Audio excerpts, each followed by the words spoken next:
और Israel Hamas युद्ध का आज 19वां दिन है, लेकिन अभी तक इजरायली फोर्स गाजा में अपना ग्राउंड ऑपरेशन शुरू तक नहीं कर पाई है।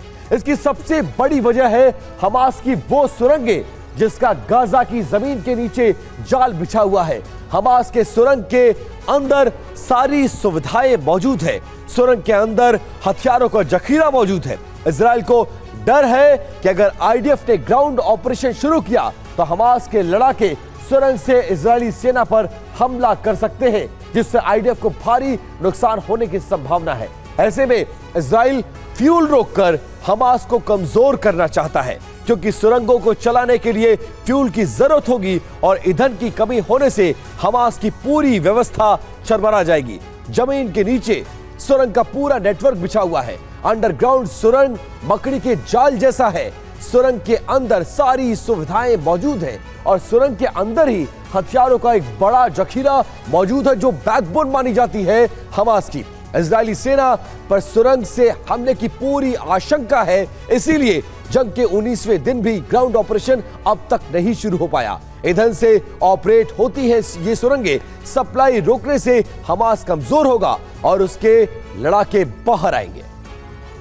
और देखिए, आखिरी चरण में बचे हुए बंधकों के बदले हमास ये लैंड फॉर मैन ऑपरेशन चलाएगा, यानी वो हर बंधक के बदले में गाजा के आगे जमीन पर बातचीत करेगा। हमास का जो प्लान है कि वेस्ट बैंक की जितनी जमीनों पर इजराइल ने यहूदियों को बसाया है उन्हें वहां से हटाया जाए। 2012 से पहले वेस्ट बैंक में जमीन की जो स्थिति थी, हमास बंधकों के बदले उसी नक्शे को बहाल करना चाहता है। जिस जमीन को यूनाइटेड नेशन अवैध कहता है, हमास बंधकों के बदले उस जमीन को छुड़वाने का कोशिश करेगा। हमास का प्लान है कि अगर उसे वेस्ट बैंक में जमीन हथियाने में कामयाबी मिल गई तो गाजा सहित उसका जनाधार वेस्ट बैंक में भी बढ़ जाएगा।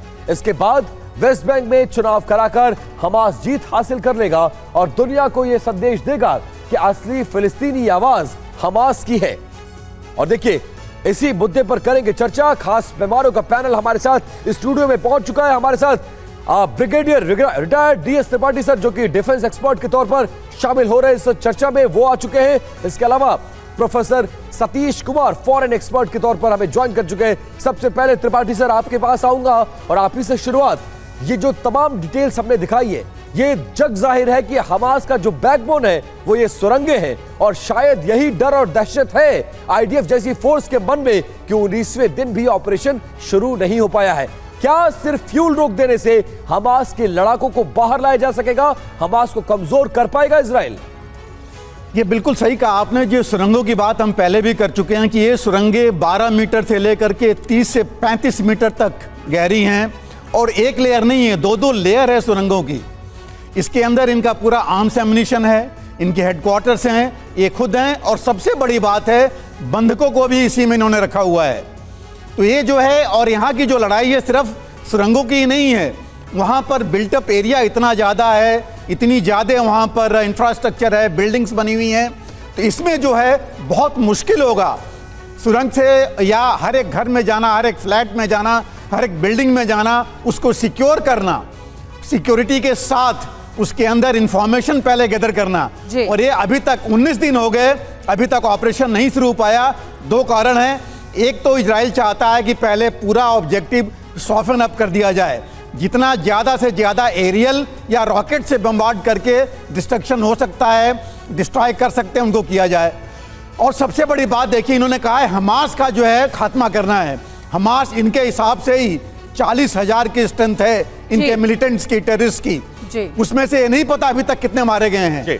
कमांडर जरूर मारे गए हैं, लेकिन इनके अभी भी लड़ाके अभी भी मौजूद हैं, अभी भी लड़ाके मौजूद हैं। और प्रोफेसर सतीश, जैसा ब्रिगेडियर त्रिपाठी ने बताया, सबसे बड़ा चैलेंज जो है वो हमास के सुरंगें जो है वो आईडीएफ के सामने चुनौती बनकर खड़ी है।